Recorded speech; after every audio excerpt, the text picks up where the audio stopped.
Chama a vinheta que eu vou comentar, Wendel Lessa. A opinião firme e a análise dos fatos com precisão, com Narciso Machado. Olha, eu quero agradecer a você que não só nos acompanha aqui no Jornal da Fã de segunda a sexta, mas a você também que domingo está sempre nos acompanhando no portal Fã F1 no YouTube com a nossa coluna domingueira. Graças a Deus, a repercussão tem sido bastante positiva. Nos próximos domingos, começando desde o de ontem, nós vamos estar trazendo uma análise das pré-candidaturas ao governo do Estado. Análises com o perfil dos candidatos e qual é a nossa impressão deste momento das pré-campanhas. Ontem nós começamos pelo candidato governista, o Fábio Mitidieri. Fábio tem sido alvo de algumas críticas com relação ao desempenho dele nas pesquisas. Antes, é preciso deixar bem claro, pesquisa ela é retrato de um determinado momento. Infelizmente, nós sabemos que existe um mercado paralelo de pesquisas, que ela é feita de acordo com o gosto do cliente. Essa aqui é a grande verdade. Com todo o meu respeito aos profissionais que fazem pesquisa em Sergipe, mas nós sabemos que há empresas e empresas, né? Sabemos que há institutos e institutos. Sabemos que há essa diferenciação. Tanto é que tem acontecido uma tendência das pré-campanhas de fazerem o monitoramento do quadro dos pré-candidatos através de pesquisas com institutos de fora do estado de Sergipe. Mas isso é um outro detalhe. Vamos ao fato que a gente analisa do desempenho de Fábio Mitidieri nas pesquisas. É preciso lembrar que se fôssemos nos guiar por pesquisa, hoje Belivaldo não seria governador do estado. Em 2018, no mês de abril, como nós estamos hoje, Belivaldo aparecia nos levantamentos feitos com cerca de 2 a 3% da preferência do eleitorado. Terminou a campanha com uma votação histórica, a maior votação já obtida por um candidato ao governo do estado desde a redemocratização.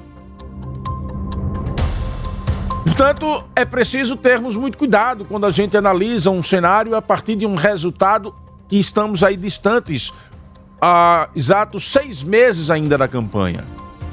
A sociedade como um todo ainda não despertou o olhar para essa discussão.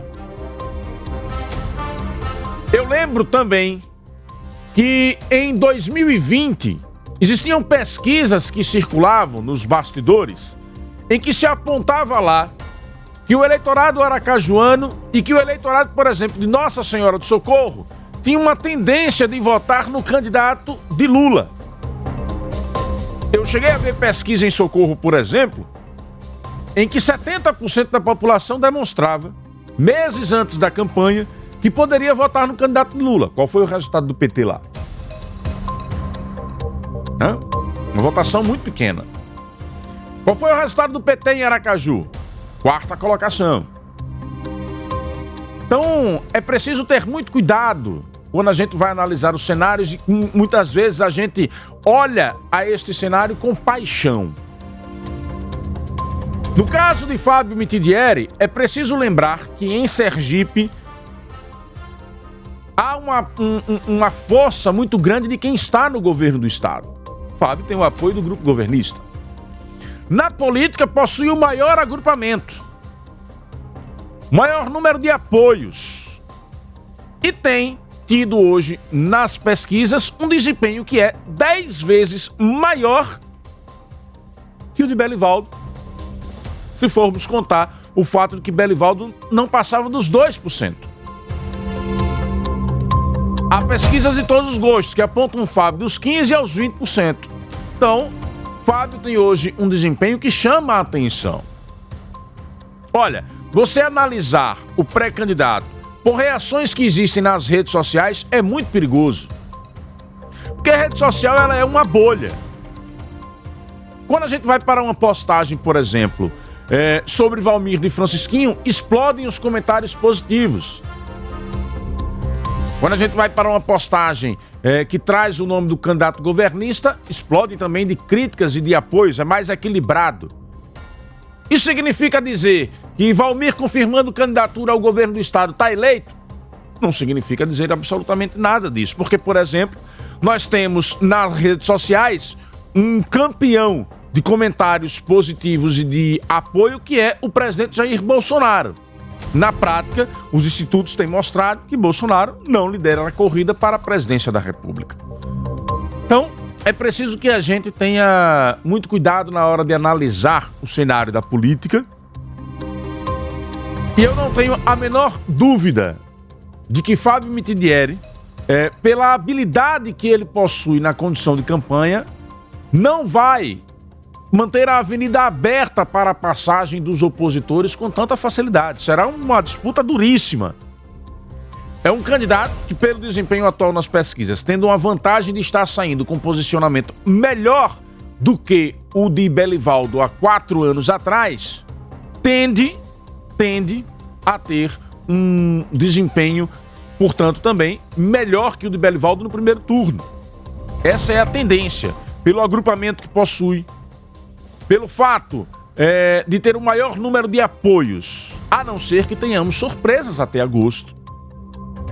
E nesta tendência de surpresas até agosto, haja um desmembramento desses apoios que têm sido declarados a Fábio Mitidieri aos outros pré-candidatos. Aí o jogo muda de figura. A tendência hoje, pelo agrupamento que tem e pela força que tem ao seu lado, é de que Fábio esteja no segundo turno das eleições. Essa é uma análise fria, e aí não é uma questão de gostar ou não gostar do candidato. Valmir de Francisquinho muda o cenário? Muda o cenário, não tenho dúvida alguma. Quem que será o maior prejudicado? Nós precisamos primeiro aguardar que Valmir confirme sua pré-candidatura, para que depois possamos ter um levantamento efetivo para identificar quem é que perde mais e quem é que perde menos com a confirmação da pré-candidatura dele. Eu acho, entendo na minha análise, que ele iria para a briga do segundo turno com o candidato do PT. Com um adendo. Apesar de atrair o gosto daqueles que são os chamados bolsonaristas, os apoiadores do presidente da República, mas Valmir não vai para a campanha com a bandeira de Bolsonaro.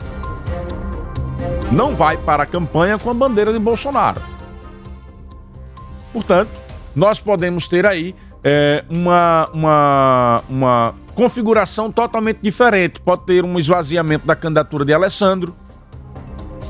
Podemos ter a retirada da candidatura de Alessandro para um apoio a Valmir. É um quadro que não se desenha, mas é uma possibilidade que pode vir a acontecer se o grupo entender que, somando forças com Valmir, tem mais chances na disputa. Qual foi o quadro de 2018? A oposição se dividiu. Qual foi o resultado? O candidato do governo terminou o primeiro turno em primeiro lugar e Amorim acabou perdendo a vaga no segundo turno para Valadares. Não adianta a gente ficar criando cenários ao nosso gosto. É preciso ter muita frieza na hora de analisar os dados e o quadro político de Sergipe. Cada eleição tem uma história, é verdade. Sem dúvida alguma, cada eleição tem uma história. O quadro pode mudar, a história dessa eleição pode ser diferente? Pode ser diferente. Milagres sempre acontecem. Agora, quando você vai para a análise do quadro, daquilo que está posto na mesa, da força dos agrupamentos, essa é a tendência hoje do cenário político em nosso estado. Análise política tem que ser com frieza, sem paixões. Mesmo desagradando alguns, a gente precisa trazer a verdade dos fatos. E essa é a verdade do momento. Por agrupamento, por força política, não adianta esta análise de que a pré-candidatura governista está fora do páreo. Não adianta também não considerarmos que estamos diante de um governo que vem de um agrupamento que vem há 16 anos comandando o Estado. Portanto, um desgaste desse agrupamento é natural. É natural um desgaste desse agrupamento. As pessoas vão cansando, vão querendo experimentar coisas diferentes.